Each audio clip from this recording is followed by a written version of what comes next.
Elena had always believed that love had a quiet endurance, that it could withstand the small frustrations and compromises of everyday life. She had married Mark for his warmth, for the moments when he would brush a strand of hair from her face or hold her hand in the kitchen, their fingers laced like promises. Their life together was ordinary, but she had always thought ordinary could be enough. Until that afternoon, Elena had been in the living room sipping a cup of tea when the phone rang.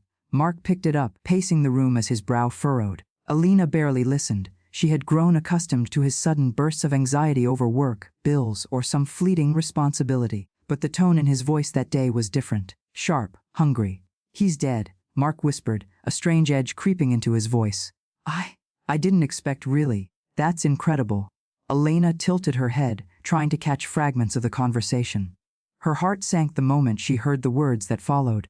"Pack your bags." "I'm rich now," he said loudly, and her cup of tea trembled in her hands. Elena froze. The words weren't just careless, they were a verdict. His voice carried an excitement she hadn't heard before, a thrill that had nothing to do with her. She had imagined jealousy. She had imagined disappointment. She had even imagined greed. But the casual cruelty of those words cut deeper than she expected. "Pack your bags," he repeated, almost laughing. "I'm leaving. I don't need this life anymore." The room tilted. For a heartbeat, Elena felt dizzy, like the ground had disappeared beneath her feet. The man she had trusted, the man she had shared years of her life with, was throwing away everything because of money. Not because of betrayal, not because of hurt, because of wealth. And yet, in that moment, she felt an unexpected calm. She did not scream, she did not beg, she did not cry, she simply nodded. "Fine," she said softly, almost to herself, "if that's what you want." The Mark blinked at her, as though her composure were a puzzle he could not solve.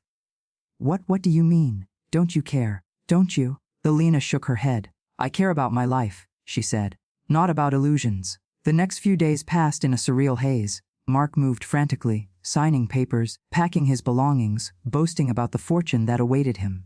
Elena went through the motions, preparing herself for divorce. She approached it with a calmness that unnerved Mark. He had expected rage, tears, pleading, anything that would delay his departure. But Elena had none of it. Her detachment was a mirror reflecting his own shallow intentions. When the day came to sign the documents, Elena did so without hesitation. The pen scratched against the paper with a finality that felt like liberation rather than loss. Mark's smirk faltered, his arrogance slipping as he realized her serenity was not born of weakness but of resolve. As she packed her things to leave their shared home, Elena allowed herself a brief moment of reflection. She had loved him once, genuinely, and the sting of betrayal still throbbed like a quiet wound. But underneath it all was a spark, a sense that she was not a victim, not anymore. She had walked through fire, and while her heart bore the marks, her mind was clear. Outside, the sky was pale. The clouds like cotton stretched thin across the horizon. Elena stepped into the crisp air and inhaled deeply. She felt the weight of the past lift from her shoulders. This was not an ending. This was the beginning of something else. Something she would shape herself, not something defined by the greed of another. And deep in the recesses of her mind, a seed of patience took root. She would let Mark believe he had won. She would let him bask in his shallow triumph. But she knew one thing with absolute certainty: victory taken through deceit is always fleeting, and some fortunes have strings that the greedy fail to see. Elena smiled faintly, her lips curving like a promise. Let him enjoy his moment. She would wait. And when the time came, she would show him that underestimating her had been his gravest mistake. Elena's new apartment was modest, small, sunlit, and surprisingly quiet. The walls were bare, the floors creaked just slightly when she walked, and the air smelled faintly of the lingering scent of paint. For the first time in years, she felt a sense of space. Not just physical, but mental. The weight of living in a house built on illusion and conditional love had lifted. She had no husband, no false smiles, no constant reminders of betrayal. And yet, the sting of Mark's greed still pulsed somewhere deep inside her, a quiet ember that refused to die. The first few days passed in a haze of reflection and small, grounding routines. She wandered through local cafes, explored nearby parks, and reacquainted herself with the simple pleasures of life she had long neglected. But while the world outside seemed ordinary, Elena's mind was anything but. Every smile, every casual passerby, felt like a rehearsal for the patience she would need. She had no desire for immediate revenge, not yet. First, she needed to understand the battlefield. Mark, of course, was already showing cracks in his newfound excitement. He would call, ostensibly to check in, though Alina noticed the tremor in his voice, the slight edge of desperation hidden behind forced cheer. On one such call, he couldn't hide his pride. "You'll see, Alina. This inheritance, it's everything I've ever wanted. You were never part of it, never even mattered. Pack your bags." That was just me being honest. "I'm free now." Alina's lips curved into a faint, polite smile, even though he couldn't see it. "Enjoy it, Mark," she said softly. "But remember, freedom comes with responsibility." He laughed, dismissive, and she let him go, hanging up without a trace of emotion. On the surface, she appeared unaffected. But beneath that calm exterior, she was already gathering information, every detail of the inheritance, every clause, every potential loophole.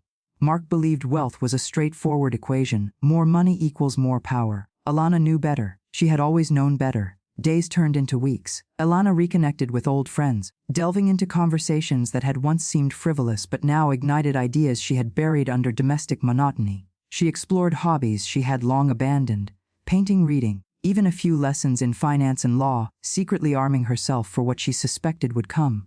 Every day was a careful mix of living and observing, of enjoying freedom while subtly preparing for the storm she would one day unleash. She learned about the intricacies of Mark's inheritance through quiet inquiries, friends who knew distant relatives, documents left carelessly online, whispers in the financial circles he thought he controlled. The more she discovered, the more a smile tugged at her lips. The inheritance wasn't as simple as Mark believed. There were conditions, stipulations, and, most importantly, clauses that depended on Alina's consent. Clauses that Mark had never imagined. Meanwhile, Mark's arrogance became his own undoing. He flaunted his wealth, hosting parties and making ostentatious purchases, oblivious to the careful map Alina was drawing behind the scenes. Every social media post, every boastful remark, every careless signature brought him closer to the consequences he would not see coming. Alina thrived in her independence. She felt alive, alert, and dangerously patient. It was a new kind of power, the quiet, simmering control that comes not from domination, but from knowledge. Mark might have the wealth, but she had the foresight, the clarity, and the patience to use it. She understood more than he ever could, that real power often lies not in possession but in timing. As she sat by her apartment window one evening, watching the city lights flicker, Alina allowed herself a private acknowledgement. She was no longer the woman who had signed the divorce papers with trembling hands. She was something more, a strategist, a woman with a plan, and the calm before the storm was hers to command. And all the while, in the quiet of her mind, she whispered a vow that no one would hear but herself. "Enjoy your victory, Mark. It won't last. And when the time comes, I will show you just how wrong you were." This chapter is around 650 words, building Alina's calm, her strategic patience, and her simmering revenge while showing her personal growth and Mark's increasing arrogance. The day of the will reading arrived with a sense of quiet anticipation that Alina could almost taste. She dressed deliberately, choosing an outfit that spoke of composure and understated elegance. Nothing flashy, nothing to draw attention, yet perfectly impossible to ignore. Mark, predictably, arrived in an expensive suit, smug and brimming with self-assurance. He had spent the week boasting to anyone who would listen about the fortune that would soon belong entirely to him. Alina, however, had changed. She walked into the notary's office with the measured poise of someone who had already won in ways Mark could not yet understand. Every step she took was deliberate, each movement a quiet assertion of control. As she entered the room, Mark's smug smile faltered for a moment, though he quickly masked it with arrogance. He leaned against the polished oak table, confident in his perceived dominance. The notary, a stern woman with silver-streaked hair and a reputation for precision, began the proceedings. Alina listened attentively as he opened the envelope containing the will. Mark's eyes gleamed with greed, scanning her briefly with a condescending smirk, as if daring her to believe she had any claim to what he considered rightfully his. The reading began, and with each clause, Alina's quiet smile grew. The inheritance was not as straightforward as Mark had imagined. Portions of it were conditional, dependent on actions that could only be influenced, or even permitted, by Alina herself. "The late Mr. Hargrave has stipulated," the notary read, "that the bulk of his estate shall be entrusted to his nephew, Mark Hargrave, contingent upon the full consent and endorsement of his former spouse, Alina Hargrave. In the event that such consent is withheld, a secondary distribution shall occur, transferring the majority of assets to charitable foundations and select family beneficiaries known only to the executor." Mark's smug expression faltered. "Wait, what do you mean?" "Consent." His voice, once confident, now wavered slightly. The notary continued, her voice deliberate. "Furthermore, Mr. Hargrave has designated a significant portion of his estate in the name of Alana Hargrave, with full ownership rights and discretion over management and distribution. This portion is independent of the primary inheritance and may be exercised immediately upon reading this document. Mark's eyes widened, panic slowly replacing arrogance. He opened his mouth, but no words came. He stumbled backwards slightly, as though the floor beneath him had shifted. The room was silent except for the soft rustle of paper and the notary's measured breathing. Elena's heart pounded, but her face remained calm, a mask of serenity hiding the surge of vindication inside her. She had waited for this moment, every careful calculation and patient observation leading to this exact instant. Mark sank to his knees, his voice trembling as he pleaded. "Alana, please. I thought it was mine, I didn't mean." Elena regarded him steadily. She could see the desperation, the fear, and the shame coursing through him. This was the man who had tossed her aside without a second thought, who had believed money could erase years of betrayal. And now, at last, he realized the truth. Power is not given by wealth alone. She spoke softly, deliberately, letting each word cut like a quiet blade. "You thought you could buy everything, Mark. You thought greed was enough. But some things cannot be earned through betrayal." Mark's face contorted, realizing too late that his arrogance had been his undoing. He had underestimated her, as he had underestimated the terms of the will, and as he had underestimated the quiet strength that had grown in the weeks since their separation. Elena allowed herself a small, almost imperceptible smile. The inheritance, the fortune, the illusion of victory, it had all been in her hands long before Mark had recognized it, and now, she had not only what was legally hers but also the profound satisfaction of watching a man humbled by the consequences of his own greed. The notary concluded the reading, and the room seemed to exhale in the sudden weight of truth. Mark remained on his knees, broken, while Elena stood tall. She felt a surge of quiet triumph and clarity. This was more than revenge. It was justice, elegant and absolute. And in that moment, Elena understood fully that the greatest victory was not in wealth, but in the reclamation of her own power. The weeks following the will reading were a revelation, not just for Mark but for Elena herself.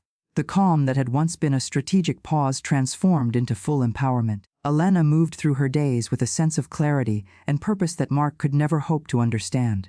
She was no longer the woman who had quietly signed divorce papers. She was a force of quiet, deliberate intent. Mark, on the other hand, was crumbling under the weight of his own miscalculation. The inheritance he had thought guaranteed had shifted subtly, yet irrevocably, into Elena's hands. Every extravagant purchase, every boastful comment he made, now served as a reminder of how deeply he had misjudged the woman he had abandoned. Friends and acquaintances began noticing the cracks in his composure, the way his arrogance had given way to desperation.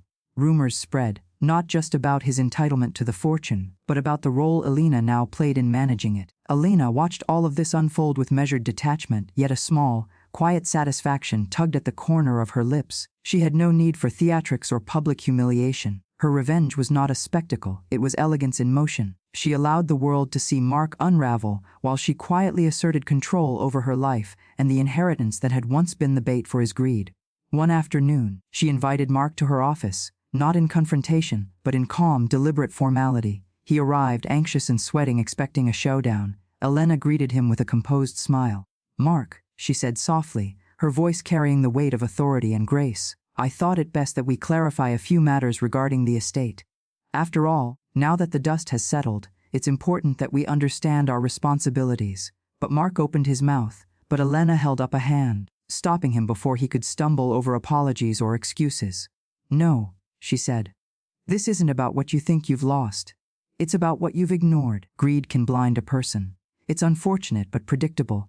He flinched under the precision of her words, and she allowed herself a faint smile, gentle, almost imperceptible. The words were her sword, the quiet control was her shield. She outlined the terms of the inheritance, her rights, and the boundaries he could no longer cross. Each sentence was a reminder. She had emerged victorious, not through rage, but through patience, intelligence, and self-respect. Beyond the legalities, Elena's greatest triumph was her personal transformation. She invested in her passions, started projects she had long dreamed of, and cultivated relationships built on mutual respect rather than convenience. The city, which once had seemed small and limiting, now expanded with opportunities she had never dared to pursue. She was thriving, not because she had wealth, but because she had reclaimed herself. Mark's presence, once so commanding in her life, now seemed trivial. He had been a catalyst, yes, but the real power had always lain in Alina's hands. She had turned betrayal into strategy, hurt into clarity, and abandonment into liberation. One evening, as she stood on her balcony overlooking the city lights, she thought of the man who had once said, "Pack your bags, I'm rich now." She felt no bitterness, no lingering desire for vengeance in its raw form. Her revenge had been far sweeter, far more satisfying. She had taken back what he had thought he could control, and in doing so, she had created a life that was truly hers. Elena whispered softly to herself, the words lost to the night but resonating with power. "You underestimated me, Mark. That was your mistake. But I never underestimated myself." And as the wind brushed against her face, carrying with it the quiet hum of the city, Elena smiled. She had won not by striking, not by lashing out, but by being patient, by being wise, and by never forgetting her own worth. The fortune, the glory, the public recognition, they were all secondary to the greatest inheritance she had claimed: her independence, her dignity, and her peace. In the end, Mark's fall was complete. Not because Elena had crushed him, but because he had never understood what true strength looked like. She had turned his greed into her liberation, his arrogance into her opportunity, and his betrayal into a journey that had led her to a life richer than he could ever imagine. Elena turned from the balcony and walked inside, her steps light and steady. The past had been a storm, but the future, her future, was entirely hers. And in that quiet certainty, she knew the sweetest revenge was not in vengeance, but in the graceful reclaiming of her own life.